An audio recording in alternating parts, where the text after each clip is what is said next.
Good afternoon, everybody. Thank you very much for returning to the room.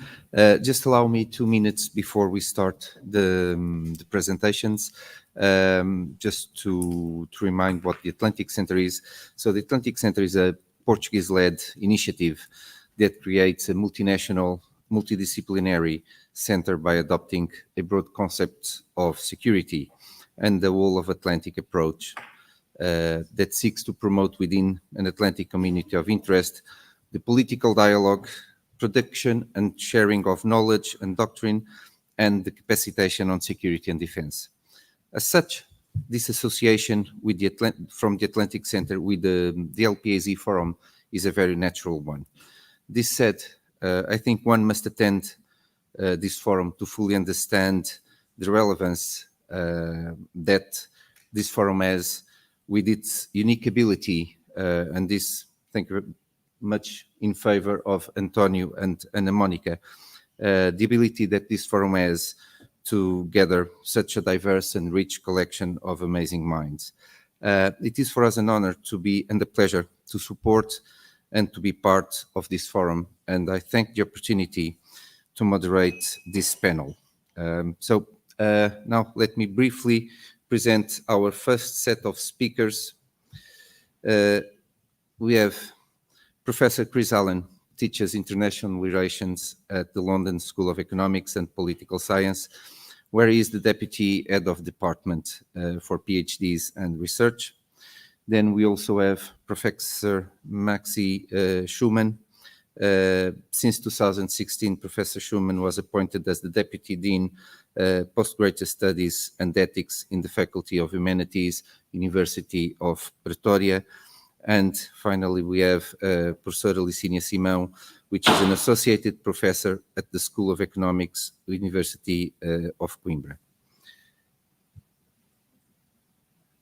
I have great expectations on this work to produce a theory conceptualizing Atlantic Ocean regions and the core precepts like sovereignty and multilateral cooperation. Thank you very much for being here. Amazing work. Thank you, Luís. Thank you to the Centre and colleagues for this. We're three people, as was just said, but two of us are going to speak at the moment. Maxi will join us in the Q&A.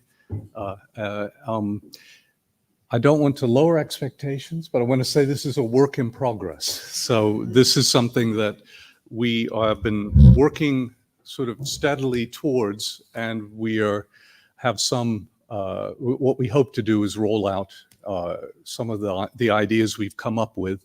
Let me say one or two things about why we're doing this.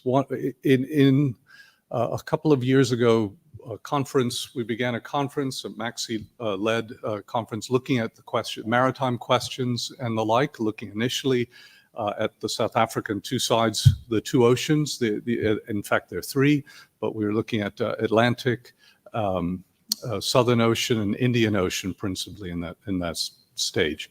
And in doing that, we looked, of course, as we're in the international relations discipline, we were looking to international relations to help us to fit together some of the concerns that we saw and certainly were reinforced in our field work, about what constitutes security, what constitutes the needs and interests and perspectives of actors within, be they on islands, coasts, or in government, or in businesses. And we found that it was a fit that we couldn't make it fit. What we had was not adequate. And it caused us to look back at a deeper research at the literature. And in so doing, we've begun to acquaint ourselves sometimes with some literatures like island theories or the Atlantic theories, or all those sorts of these multidisciplinary approaches.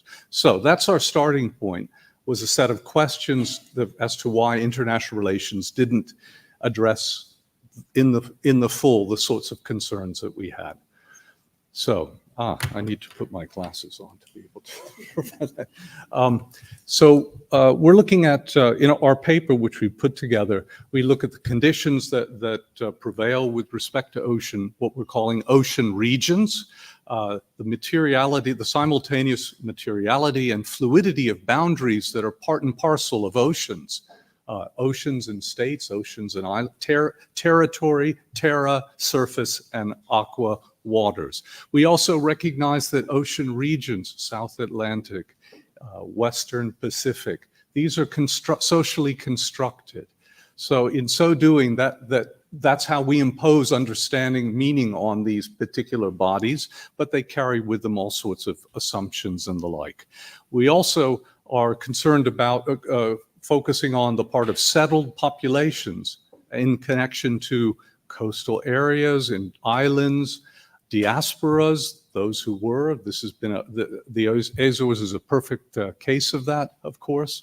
And then history, helping to define the imagination. We were speaking the other evening that for, I think I'm getting it right, that for Portugal, the Indo-Pacific had a very specific historical meaning, right, between the boundaries of the African, of what had been former colonies in Africa to East Timor. So it had a kind of a historical memory attached to it. So history matters in these settings as well.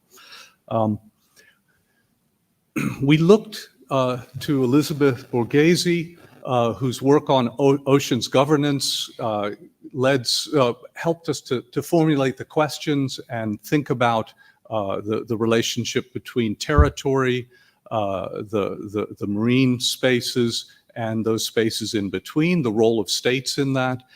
So oceans governance is understood, and some of you have already mentioned this as modalities of management of ocean regions by states, non-state actors, peoples, and societies.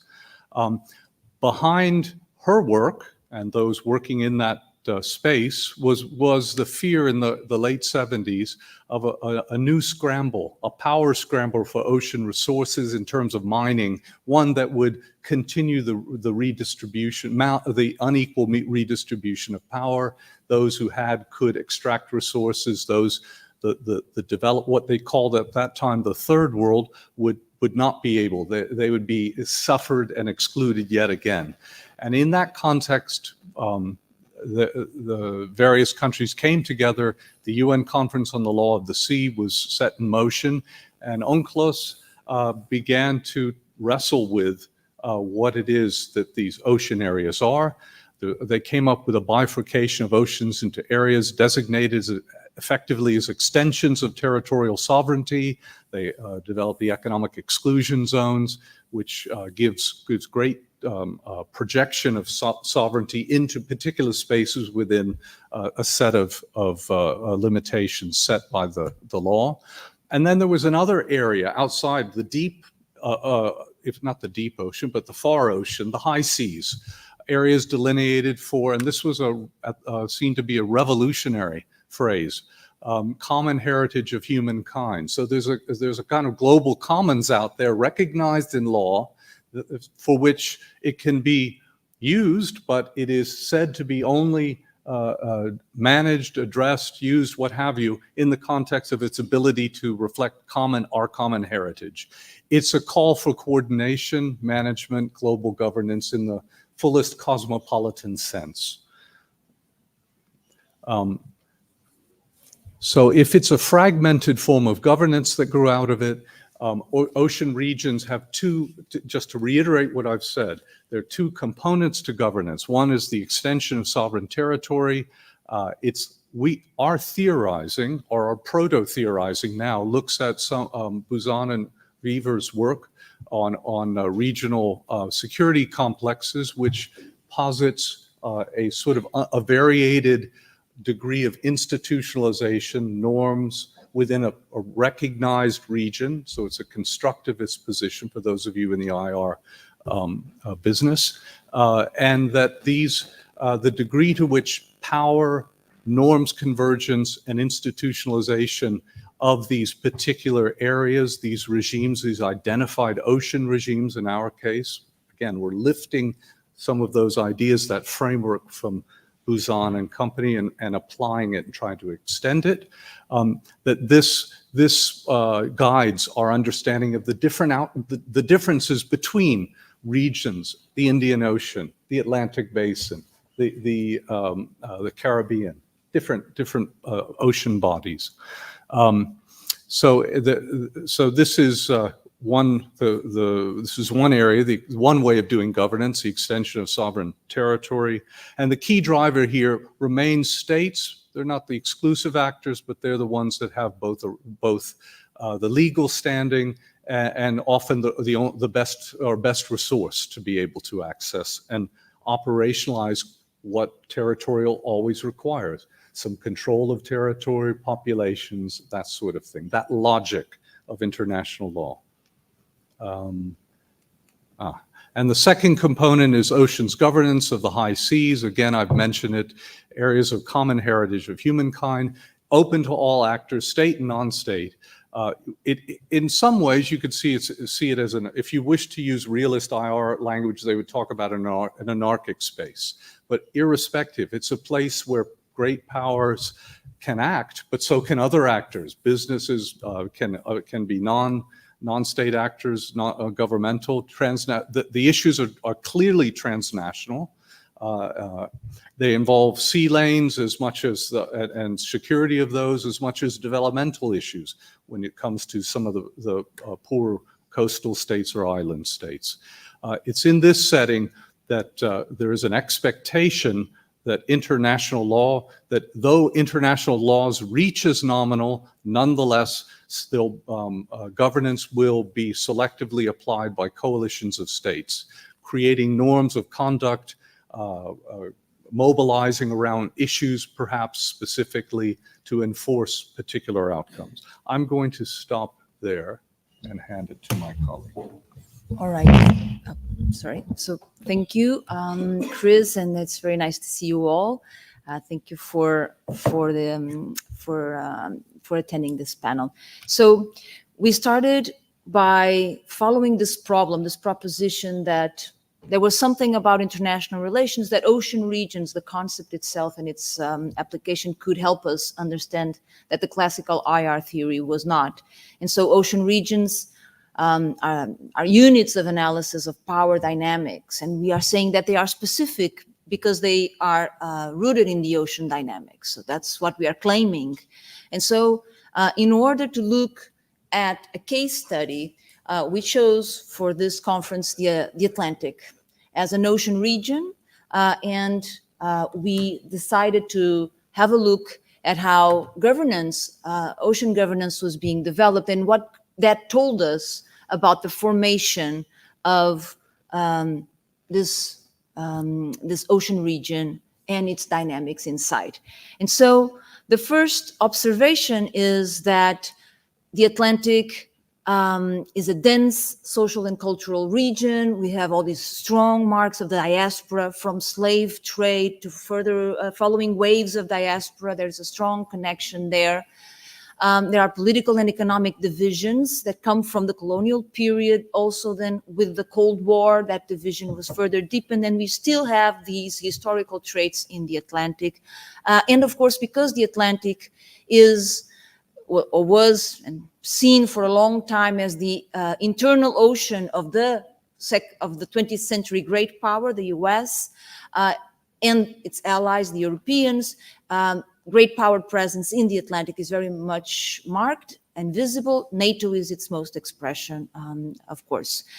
And this meant that although we can speak of an Atlantic Ocean region, it has subdivisions, or we can claim it has subdivisions between the North Atlantic and the South Atlantic, between an African Atlantic or an American Atlantic. You have all these seas also that are seas linked to the Atlantic, and they have their own context. So we can speak of an ocean region, but we must be aware of its specificities within that concept. And then the other element that we thought it's fundamental for us to take into account when analyzing the case study is the importance of context. We cannot look at the Atlantic of 50 years ago or 500 years ago. We need to look at the realities of our time, and so look at governance as it is being played out today in 2024, and what we expect it can point us to in the future. And so we looked at 4 initiatives. I'm sorry, I'm not going to spend, fortunately, a lot of time speaking about them because Pedro yesterday was kind enough to also use at least 3 of these initiatives. And I find it very interesting that, you know, 2 scholars or 2 sets of scholars, when looking at the Atlantic, they end up choosing the same initiatives with a slight difference, but Luís just presented the Atlantic Center to you, so there is less for me to say there. But very briefly, why these 4 initiatives as examples of governance in the Atlantic Ocean region? So PACAS is one of the, so it's the Brazilian-led initiative, one of the first of all these, initiatives that is established here. Together with the platform of African Atlantic states that is led by Morocco, we see it as 2 examples of initiatives led by sub-regional powers, okay? Portugal with the Atlantic Center and then the US with the Partnership for Atlantic Cooperation are both proposing a concept that seeks to encompass the whole of the Atlantic, north to south, east to west. So they are more ambitious from that perspective, and they are the result of a specific context in which claiming that the Atlantic was unified and needed common policies made sense. And so politically it was advantageous also for a country like Portugal first and then for the United States to claim that idea for its own policies and start speaking about, you know, how climate change is creating effects that no longer look at Cold War divisions, or how migration patterns, criminal activities, all of the security issues, they all cross these long-standing boundaries. And so we needed these initiatives that are wider in scope. And so we looked at them, and this are just a set of conclusions that we've got from this earlier reading. First of all, that is that the idea of the Atlantic is used as a rhetorical device for policy making. So states claim to be Atlantic, or they claim the legacy or the idea of the Atlanticness for their own policy. So this is often resulting in state-led region building, these 4 examples that I've just pointed out to you. The question is, are we speaking about the same Atlantic? Are these ideas compatible, and can they reinforce each other? North Atlantic, a South Atlantic, or a wider Atlantic identity? What does this mean? And is it and what does this mean for this idea that there may be an Atlantic Ocean region? Are these subdivisions so strong and perhaps so incompatible that we are then seeing the breaking of the ocean region? The second element is that the Atlantic Ocean region is a highly securitized one, is one where security is militarized, first of all, and it's highly present. From the historical issues that I've raised early on when I started speaking about the case study. So you have these historical legacies, but you also have new security concerns with a lot of non-state actors now creating havoc and creating new urgencies for states and private entrepreneurs using the Atlantic space. So you have a highly securitized ocean region. And you have this process of reclaiming the Atlantic for geopolitical reasons. So great power confrontation is, of course, something that is a feature of our times currently. And so multilateralism here, multilateral governance can be seen as a tool. Is the US initiative a means for the platform for Atlantic cooperation? Is this a means for the US to regain faith, to be in good graces of its South Atlantic neighbors, in a way to reestablish connection and reassert its interests in a way also? So we can look at it from that. I need 1 more minute. And then an issue of regional power affirmation for Brazil and for the Moroccan case, where these countries are seeking to extend their sovereign rights over the ocean, and with that also create a dynamic of regional cooperation that can reinforce their sub-regional position. So this is what we see, and this is more closely linked to the interests of states. And on the other hand, you have the ocean governance that is closely linked to the common heritage of mankind. So the second strand that Chris referred. And we have examples. First of all, the importance of linking the Atlantic to the Arctic and Antarctic regimes that are themselves common heritage, spaces of common heritage for mankind. The issue of the zone of non-nuclear proliferation that PACAS also establishes, and therefore an issue that is of a common good, the non-use of nuclear weapons. The agendas of development, sustainability, and preservation that come from the climate agendas, in the equality agenda. And so you have a case where, because many of these initiatives are led and driven by the South Atlantic countries, and they are in an inferior power position, globally speaking, these agendas tend to be either thwarted and not exactly what they should be, or they're not just as strong. And finally, this idea that the Atlantic is a vital artery to world trade, and that security in the Atlantic is a global public good. So to conclude, we end with a series of issues yet to consider.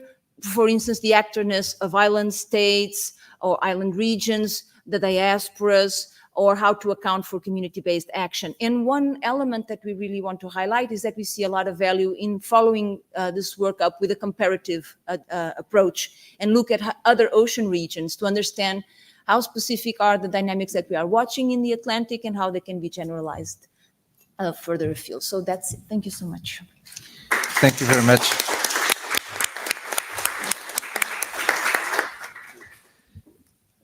So I'm sure we will have more time and a lot of questions in the Q&A. Now, so going to our second speaker, Professor Cátia Miriam Costa is a researcher at the Center for International Studies and invited professor at CEI-Iscte and at the University of Macau.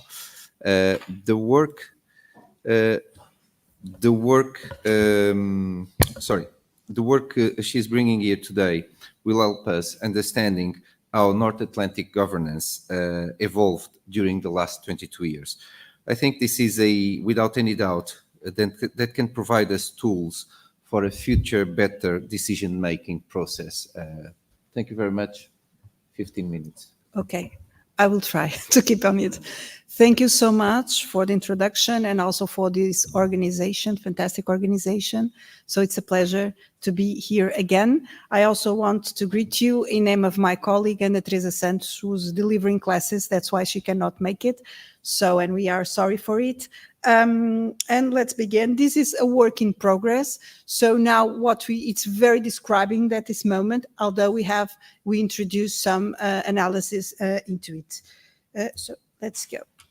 So our goal is to shed some light on the scientific production of North Atlantic governance.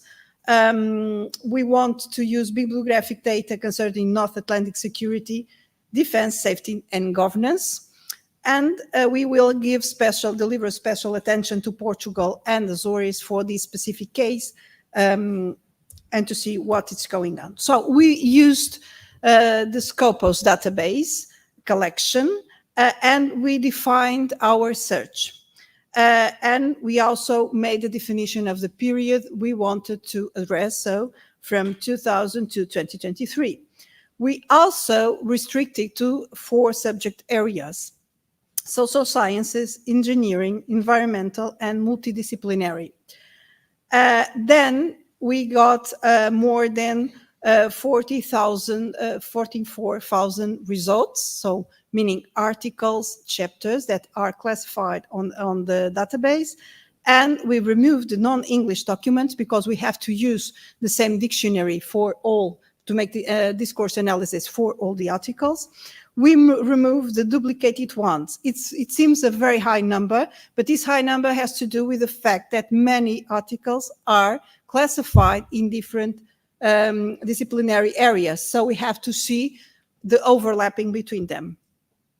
Then we check the title, the abstract, the keywords, and our final selection has more than 39,000 documents. So we have to also remove documents without abstracts. We did not happen. So all of them had abstracts available.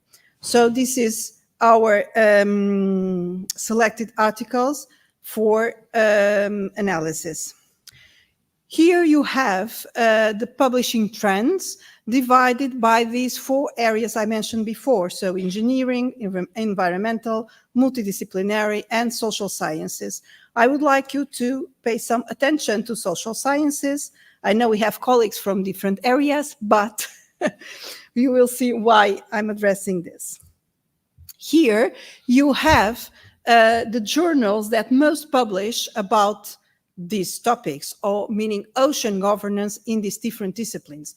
And why it's interesting to notice social sciences, because social sciences is a darker blue, and you can see the dynamics and evolution. And you see that it has had some steady evolution in some journals, but now it's much more represented. That means that the arrival of the topic to the social sciences was later than to the other groups of sciences. So this is already something important for us to see, and this has an implication, so an impact on the idea of ocean governance and the build on the theories of ocean governance, that the first ones were mobilized from these more considered more physical sciences, so more exact sciences than properly the social sciences. And here we can see the geographical diversity, and we will stay a little bit here. So we have, with no surprise, the United States as the leader of publications, not only because the United States are the leader of scientific publications, but also because the Atlantic and the North Atlantic particularly has been a very interesting topic for the United States. One of the reasons being that it was on the sphere, and although our period is after the Cold War, we are still living the impacts of the Cold War when we analyze. And as you might notice, history is among our articles in social sciences. So this means we are also addressing types of governance that are previous to contemporaneity. And then we can see that in Africa, although we share the ocean, we don't have much production. And you can also see that Brazil and Canada also have a significant production, as well as Germany, and then UK, France, and Spain. So these countries are very active. Not surprisingly, but as a newcomer, we have China's production on North Atlantic. But as you know, China has become a scientific producer, a very dynamic scientific producer, and has interest in specific areas, and we'll see it afterwards. So now, when we see it by discipline, by area, you can see that the colors shift a little bit. So when we look, for instance, to Africa, we see that in engineer, almost none country has relevant production. But when you start to see, for instance, environmental or social sciences, you have a little bit more production. You also see that United States have more production for engineering and multidisciplinary than social sciences or environmental sciences. And you also see that China has more production in engineering and in social sciences. So this means not all the countries concentrate, or the researchers affiliated in those countries do not address the same issues and are not focusing in the same issues. We don't know this. We have to make more. We have to to develop more research about this. But I can give you an example, which is about also global governance, which previous work we did about health, and it was based on World Health Organization. It was very interesting to notice that some diseases gain more attention, scientific attention. There was a correlation with the governance attention, meaning that there were more financing for some kind of diseases. And this means that you have more production. So in this case, we don't know if the changes are, or these different results have to do in financing or with general interest from the academia. So both hypotheses are possible. Then we explored the cloud words, but we don't think these results are relevant because they are very close and they don't reveal so much information as we could expect. So we don't think, we maintain, just for you to see, that most of the words are the same. So for instance, in multidisciplinary, social science, environmental, you will have climate, sea, ocean. So they repeat, but it's not so interesting to explore this analysis. We also developed a sentiment analysis, and with no surprise, we had these results. So negative words related with crisis, with war, of course, they have a negative sentiment, and some others have positive sentiment. One of the interesting findings is that the words connected to cooperation or cooperative governance appear as having positive sentiment. There is one word that is we want to problematize, which is warm. Because warm generally, because to do this work, we have to explore a dictionary that pre-exists our work. And warm usually is a positive word. So even when associated to other words, many times is considered as a positive word. But if it is used like warmer oceans, it might be a negative word. So this one we have to work separately. However, we maintain this one too.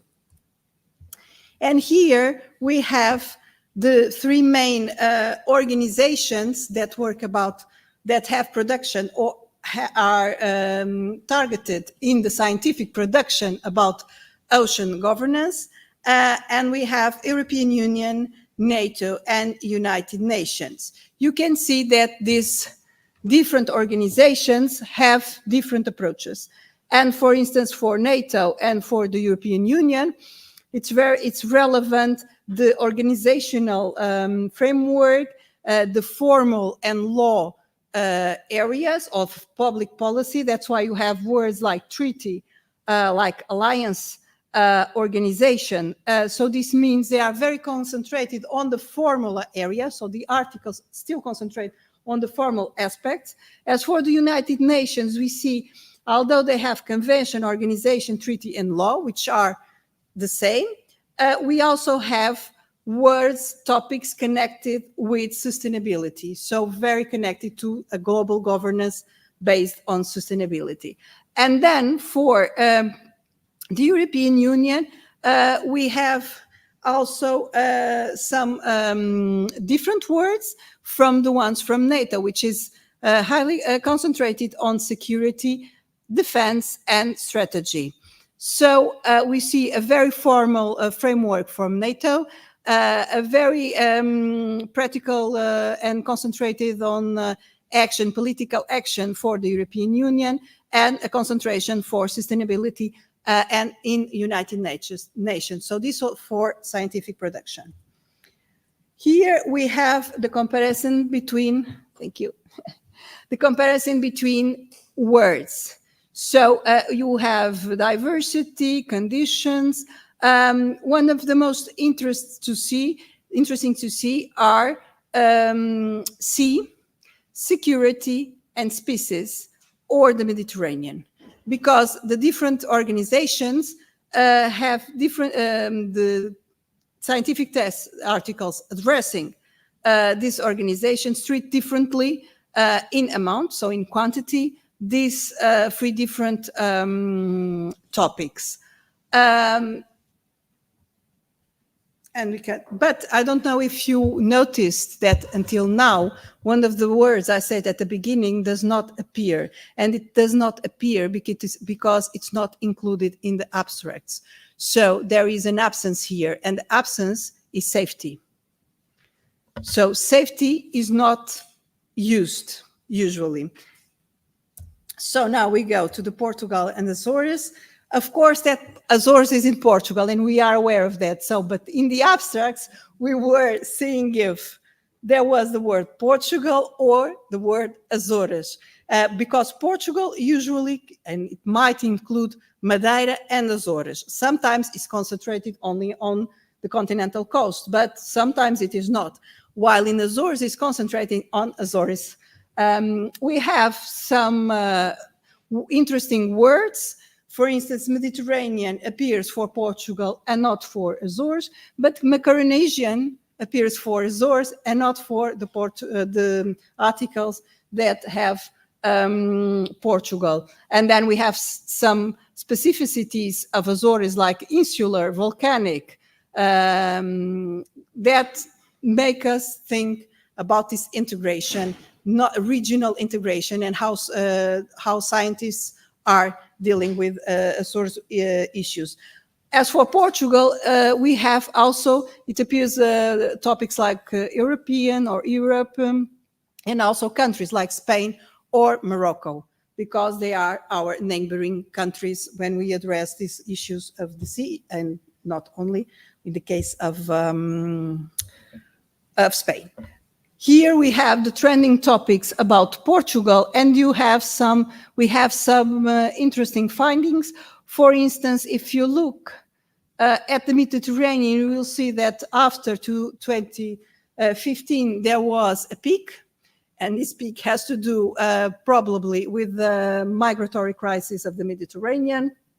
We also see that species are a concern, but they have it's not continuous. So this is the whole production, and we see that we don't have a very continuous production.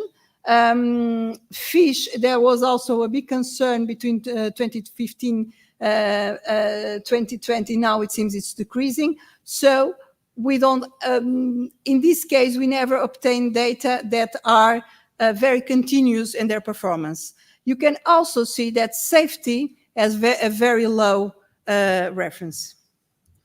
When we look at Azores, we will see that species and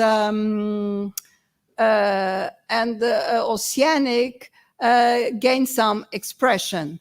And this means that in Azores there is a high... Okay, it's almost done. When we compare, we see that in Azores there is a huge concern, scientific concern, when addressing Azores as a topic, with more environmental issues, and this is the main production. So if we compare the production in Azores and Portugal, being Portugal, the word Portugal, the darker one, we see they are the trends are the same. So we can find this more or less the same trends. In some cases, we have some peaks, but they are not so different. That means that the community working about Portugal as a whole and working about Azores is very similar. For the time being, we don't have any conclusions about this, because we are still exploring more data and trying to get more deep data on this. But now we want to apply and want to see how governance is treated in the different disciplinary perspectives, and in the cases of when we have Azores or Portugal on the abstract differently. Thank you so much for your attention.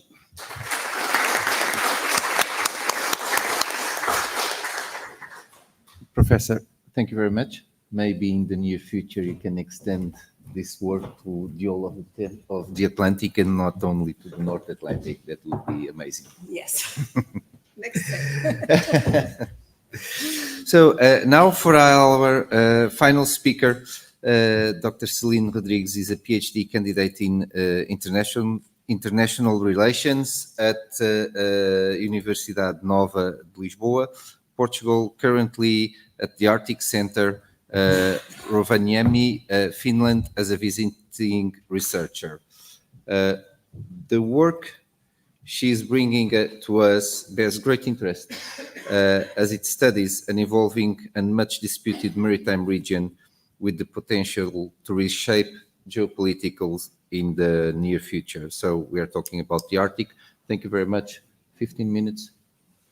Thank you very much. And thank you to the organization for letting me being here with this wonderful panel. So I feel like a lot of pressure being the last one and the last session.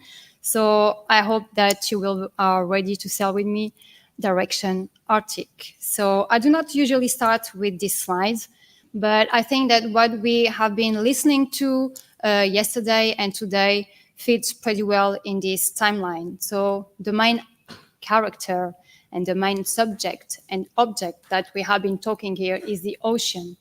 And so for that reason, I think that it is relevant to look at this timeline where we have Rachel Carson that brings in the emotion when we talk about the ocean.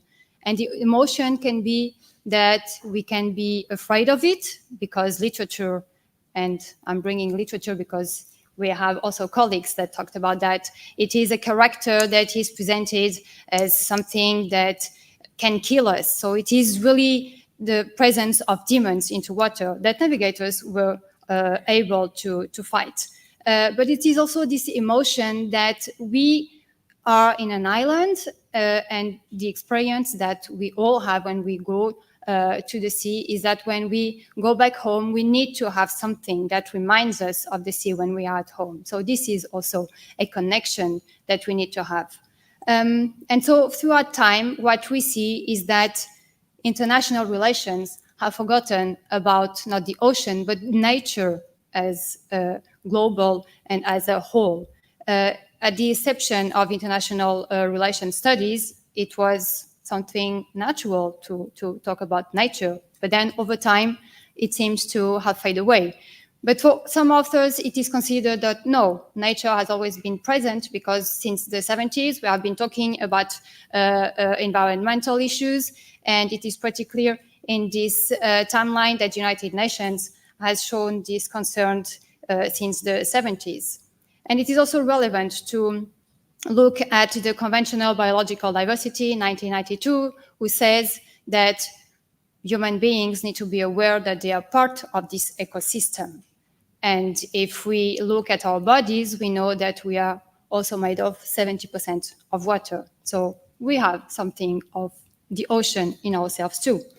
And then the ocean enters the political agenda in 1998. According to Tiago Piticunha, it would be because of the work done by the Portuguese diplomacy. And so since then, what we have seen is that we have in this century a greater concern about the ocean, as we have seen today and yesterday and in this conference.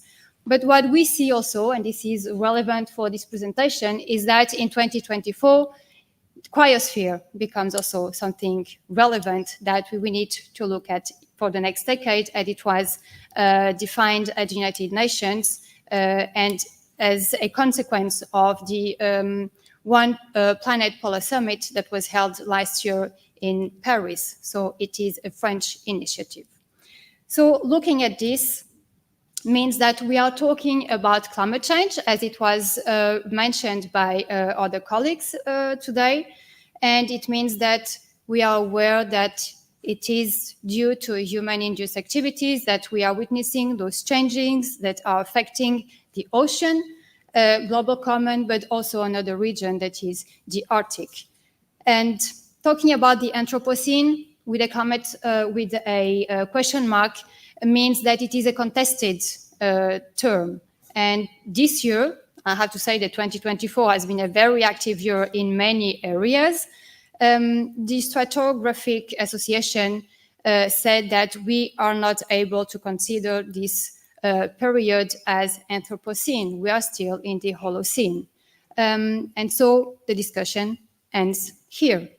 But for the person, the author, Paul Crutzen, who coined this term, for him it would be relevant to understand that this event or epoch started in the 18th century, but for Lewis and Maslin, we should consider 1610 after the colonization and after entering a new continent and destroying forests. So we have a period of deforestation. And so if it is to be considered an event, then it should be starting at this moment. So what we know, and it has been pretty clear until now, is that humans have been destroying the planet, and it has an impact on one of the global common or planetary common, as Johan Rockström published this year, also 2024. There is a shift that we need to understand, as it has been mentioned by Claudio, that there is this interaction between the different elements of the Earth system, and the ocean is also relevant. The ocean is relevant, but the ice is also very important in what is the Earth system, because if we lose the ice in the Arctic, that is relevant so that it can absorb the sun rays, that is the albedo effect. If we don't have this albedo effect, then it means that there's no ice in the Arctic Ocean, and then the ocean will assimilate those sun rays. And obviously, this is another consequence for heating and warming up the ocean. So we can talk about liquid and solid forms of water, and we know that in Portuguese literature, the ocean is really important, such as the Arctic region was also important in French and English literature. And we will see in a few slides that it is also entering the Portuguese literature. So the correlation of these topics is leading us to the issue of security, because all those topics are global. We are talking about globalization, and they do not know any borders or frontiers that we all know were necessary and created by men in a certain period of time. And for authors like Philip Steinberg and Steve Mance, we need to think a little bit more beyond the Atlantic, and we need to think with water, and now we can add that we need also to think with ice. So we need to understand that the Atlantic is now connecting to other regions. It's not only the north, south, east, and west Atlantic. The Atlantic is also connecting to the Arctic, and it is also it also means that we are having a global Arctic. And this also relates to security, but in a non-traditional security. So there is a shift after the Cold War. And by non-traditional security, I'm referring to maritime security and human security. And as it is a piece of my research that I am bringing here, the theoretical and conceptual framework that is presented here is what I call the Trinity. And so I consider that maritime security, human security, and wind theory are related, because with wind theory, we have this consciousness of the nature and what is happening due to climate change. And the main word that is related to all three is that cooperation is needed. And it is in the sense of a global cooperation. And talking about the ocean, there is this idea of the ocean, the global ocean governance will be relevant in the coming years. And regarding security, it is relevant to interconnect with what the Copenhagen School says, that is, when we identify an element and when it enters the speech act or the discourse, then it means that it is considered a threat. So this is a security issue. And this is what happens when Sherry Goodman uses the expression climate change as a threat multiplier. And it was in 2007. And then the European Union also assimilated this expression. Then we had the United Nations in 2009, and very recently NATO in 2021. And what is also interesting is that one of the authors, or whether the fathers of the Copenhagen School, was the editor of a book that was released this year, where one of the authors of a chapter was raising the question of whether we should consider the ice also as a threat, because the ice has also consequences on the ocean, the atmosphere, and all around the world. And so there is an evolution, and it is really interesting to see that the fathers of this school are also opening their scope and are adapting to the current situation. So what does it have to do with Portugal? Well, first, I think it is relevant to understand that Portugal has a complex relationship with the Atlantic. And according to Professor Severino Teixeira, it is possible to identify 3 moments in Portugal. So we have the first moment that would be looking only to Spain, so it means land. Then we have a second moment that corresponds to the age of discovery, and so we discovered something that is water in movement, and we can go there and we're able to beat all the demons that are there, and globalization and opening and connecting to new continents. And then we have the third period, the moment that is still happening, hopefully, and it is trying to find a balance between European Union and Atlantic, and that would be land and ocean. And because it is important to understand that land and ocean are not 2 separated spaces, 2 separated things, but they are connecting, and it is the continuation of land. The ocean is the continuation of land. And what about Portugal in the Arctic? Well, it's not the first time that Portugal was in the Arctic, so we'll look a little bit at history. Despite not having a lot of concrete information for many reasons, for secrecy, some at the time, because they didn't want other nations to know the maritime routes, so Portugal did not claim some territories as it happened in the Newfoundland and Labrador. But the court real are very important in this discovery, and they left from Terceira Island. And so they are a very important family. And throughout history, we have some interesting history, such as João Afonso de Saintonge, who probably changed his name in France and would help Jacques Cartier to get to Canada. And then we have this Portuguese navigator, David Melguer, under the Dutch crown. We have here this recent cartoon that was published this year, A Passagem Impossível, from José Rui, a Portuguese cartoonist. He passed away in 2022, but it is really interesting, and he is telling this interesting 2 years of travel from Japan to Porto. So the Arctic is now entering Portuguese literature. And regarding Portugal, well, it means that this connection that happens with the Atlantification process, that is the current waters of the Atlantic that enter the Arctic Ocean. So if we think of the current water just like our blood circulation in our body, this is a little bit what happens in the ocean. So this is not something new. It is something that will happen also at the surface without the ice being an obstacle. And so considering the situation of maritime and human security that can cross at a certain point where the North Atlantic and the Arctic basins meet, for Portugal, there is a collective and a national responsibility to secure this area and its area. And what is also interesting to see about NATO and United Nations is that NATO is working on its human security definition, and the United Nations are now also interested in understanding and in working on the maritime security issue.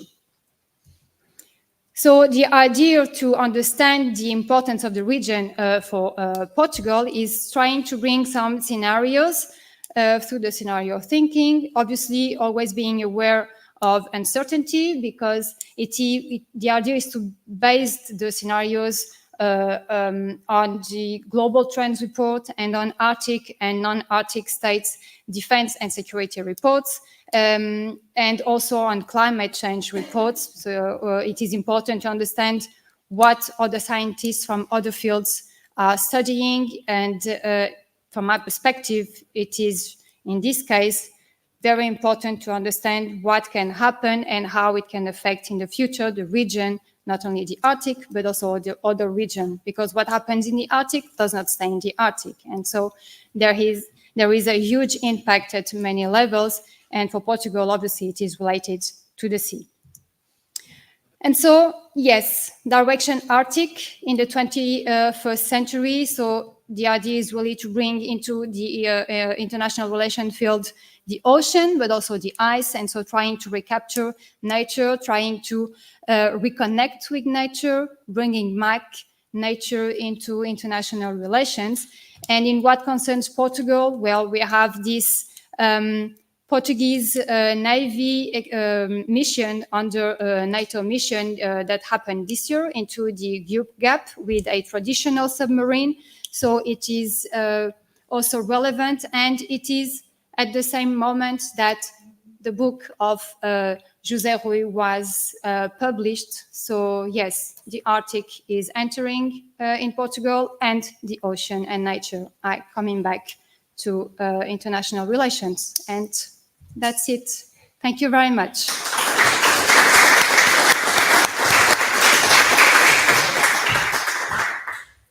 Céline, thank you very much. Very interesting work, passionate work.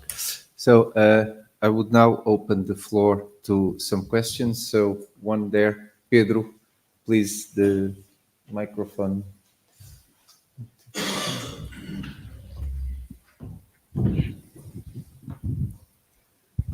Thank you. Thank you very much. Great panel. Just a couple of, just maybe two questions. On the first presentation, so very exciting research, no questions about it. I was just wondering, so if the ultimate aim is to find some sort of model to compare possible ocean regions, and I was wondering if by any chance you had considered a possible common toolbox by states in order to create or to put forward those ocean regions. And I was thinking if you had been considering how those states can put some limits into their construction of ocean regions, meaning where do they draw the line in terms of where one ocean region begins and the other ends. And I was thinking if you had considered the literature on choke points, maritime choke points, like straits, canals, capes, and so on, which is something very material and which has been used quite a lot in terms of rhetoric from some states in order to just pinpoint where one thing ends and the other starts. And as I was thinking about choke points, I was also thinking and something far less material, which is the use or the instrumentalization of tropics, latitudes, Tropic of Cancer, Capricorn, and so on, as a way to circumscribe those ocean regions. So this is just me asking if you had considered that as a possible way for states to advance or to put some limits in their constructions of world regions. And then, as I was listening to Céline, I was thinking if in some twisted way this could also apply to your project, because I was wondering if what is the if the Arctic, or better yet, the Arctic without ice, is it still the Arctic? Because you were pushing this idea of a global Arctic, but one could also make the argument about a global Atlantic or a global Pacific. And so you seem to cast the ice in a more menacing way, of course, because it has all those potential problems from a climate change point of view in terms of maritime issues and so on. But in this case, and I think this somewhat ties into what they were somehow proposing, ice here is really the big material connective fabric to this ocean. So you're not actually socially constructing the Arctic. The Arctic is constructed by means of the existence of ice. And without ice, can we still talk about the Arctic? Just a provocation, I'm sorry, but it just popped to my head. Thank you. Thank you very much. Thank you very much. So this is actually 3 questions. I will take you afterwards. So let our panelists answer the 2 questions here and 1 question for Céline, and then we take 2 more questions. Thank you very much. I'm just, no, Maxi, you don't want to jump in this? No. not for now. Okay, so thank you so much, because of course, when dealing with regions, you are drawn back to all the literature on region building, regionalism, and so we have a wealth of knowledge there to revisit. I think I will highlight here the point that we need to look at region building in our time, and so the dynamics of the early wave of regionalist theories might not fit. The new regionalism itself might need some adjustments, and so, but I think this is actually exciting for us. How relevant are choke points for region building or other devices, right? How do you define the region? And I would take a constructivist take on it, and one that looks at everyday interactions and the density of interaction. So if you manage to map the pattern of interactions and the common meaning that you attribute to those interactions, then you're onto something that may not be materialized. And you spoke of informality, and so that the pattern of interactions accounts for that. Whose interactions, of course, is very important, because state-led interactions are easier for us as social scientists to identify. It takes a different kind of work to look at how subnational communities interact. The Azores is an example of a regionalized setting, but you can think of communities of interest, epistemic communities, and others who are also drivers of region building. So there's a lot to think there. I think we should build from the topic up. Let's look at the ocean and see what it tells us, and then which are the devices for region building. I need to think more about the choke points, but maybe Chris wants to. When it came to choke points, I interpreted what you were saying as sort of normative considerations here as much as anything. And I will dabble in history here for a second, but just to suggest that there were that at least there were hegemonic positions, the Panama Canal, the United States, choke point, the Gibraltar, and the international city of Tanger in across the water there. There were moments where these things were set up in that fashion. It would be interesting, instead of what we talked about is post-1982 was a codification of the extension of territory and the rights, as it were, of states to operate in a given watery domain, at the 200 miles and those sort of things.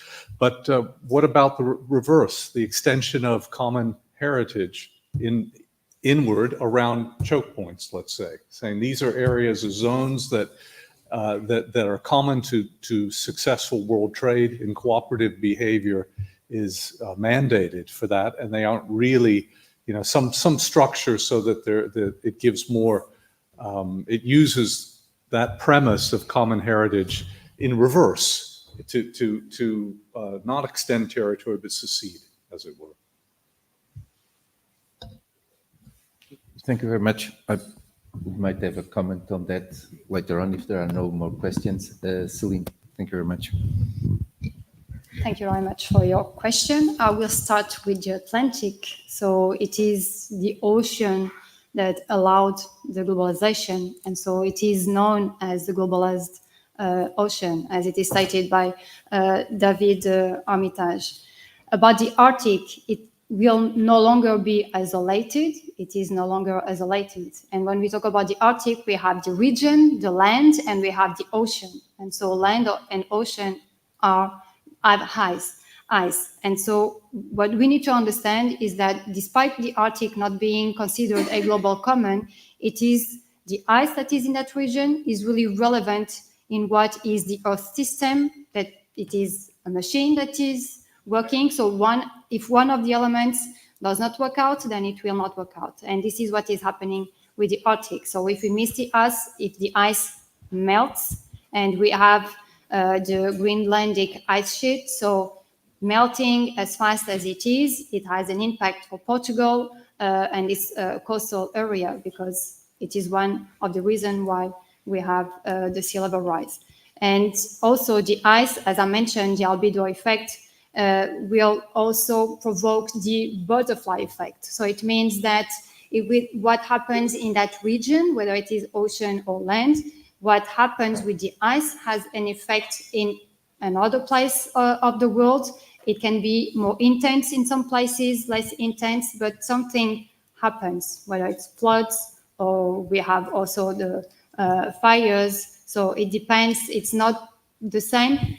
We are talking about global as unity, but then at the international level, there are different multiplicities. So it is not the same for everyone. This is what happens with the Arctic.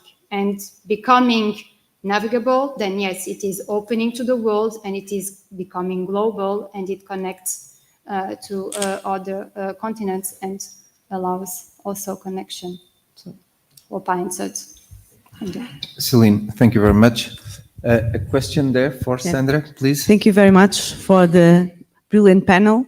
I just wonder, Céline, how do you think you are going to articulate your perspective, which is a Copenhagen school perspective, with what is really happening now within the world? Namely, if you consider the influence of the conflicts that are happening, in particular the Russia-Ukraine war, and also the relevance of the Arctic region with or without ice, namely for the North Fleet from Russia. And how are you thinking about conciliating your perspective, your theoretical perspective of analysis, with the facts that are really occurring in that region? Thank you very much.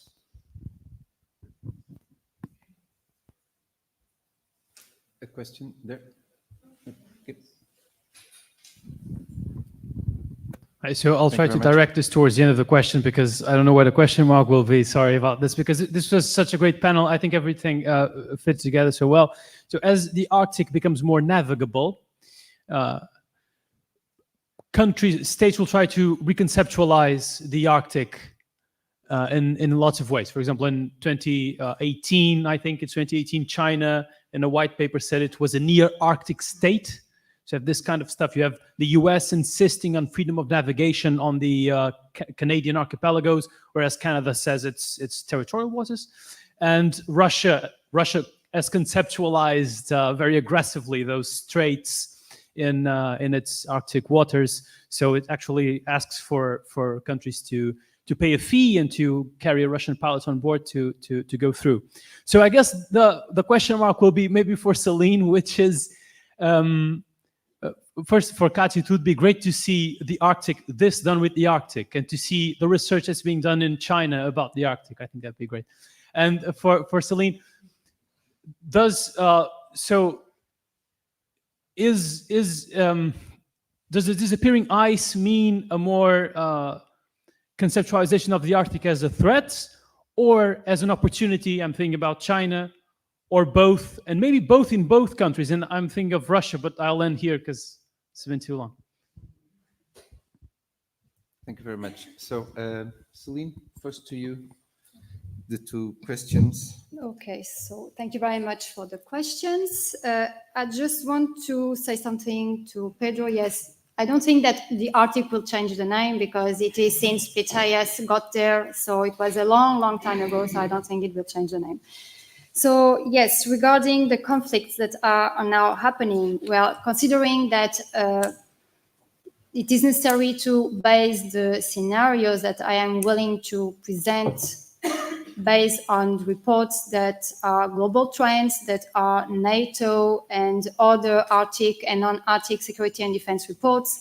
And what I've seen so far is that Russia and China are always considered the main issues for the next decade. So I don't think I will be able to exclude none of those two countries.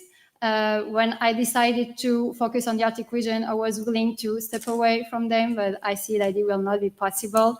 I am really aware of that. And so for now, yes, so we know that NATO considers Russia as a threat, and it is an issue. And we know that, yes, it can be seen as opportunity and at the same time challenges, because we know that China and Russia have also certain interests that might not be the best ones, at least when we read official documents, and obviously depending on the interpretation. And without being a wishful thinking, and because what we want is really to find a solution that is a global solution about the ocean. So we need to be aware of the opportunities without threatening what are the species in that area, because we still don't know what can happen. We need to be aware also of the consequences of permafrost. We know that it can have really, really bad consequences. So we know that we have permafrost not only on land, but also on the deep sea. And so if the changes that scientists are saying are going to happen, will we be able to fish in the Arctic Ocean or not? So we still have some questions that have no 100% certainty. And so we need to be careful because even them that are studying in loco, they still have doubts of what can happen, because this is something new to everyone. So it is a bit difficult to have concrete answers. Thank you very much, Céline. Licínia, Chris, anything to add? Yeah, please. A very brief comment. So I see I have a lot of work ahead, so to do for each the ocean. But I think one of the things I want to share with you is that we should have this concern about proportionality, as I was saying in the previous panel. So if we have a higher scientific producer, it's not something extraordinary to have high production on a topic. What I think it's most interesting, for instance, for the case of the Arctic, would be to be the scientific production, and then how each area of affiliation that is stronger in production is addressing the topic. Or if the states that have territorial waters there have more production than others in proportion, because we always have to manage to put things in their place. If we have a higher scientific system that supports a lot scientific production, it is normal that we have more results than other that does not support. I can give you an example. Germany is always, in absolute terms, for all the topics, is always above medium, because they have they have a supportive system for science, so they produce a lot on many topics. When you do the proportionality between the topic and the general production, then you see the weight it has. So this is our next step, is to see the weight it has. For the Arctic, I think it will be very interesting not only to see the weight, or even for the Atlantic South, but also to see how each country, in this case state, is addressing the Arctic issue, and in which disciplinary area. Thank you. Actually, can I add, Luís, can I come back, take up your offer, which I turned down a second ago? Just let me make a very brief comment, because I think we must take a moment to reflect a little bit on the climate change and the Arctic. So we know we had the previous panel. We know the ice is melting, and we know that there's a direct impact on the Nord Stream, and a weakened Nord Stream has a huge impact on the global circulation of the oceans and their masses. So, but Céline presents her work around the Arctic, and immediately we shift our attention to the North Route, the globalization and the impact it has on global trade, on the competition for resources in the Arctic, and we immediately skip the huge impacts that could have on our direct life. So I really don't know what would be of us without the Nord Stream and without the Arctic.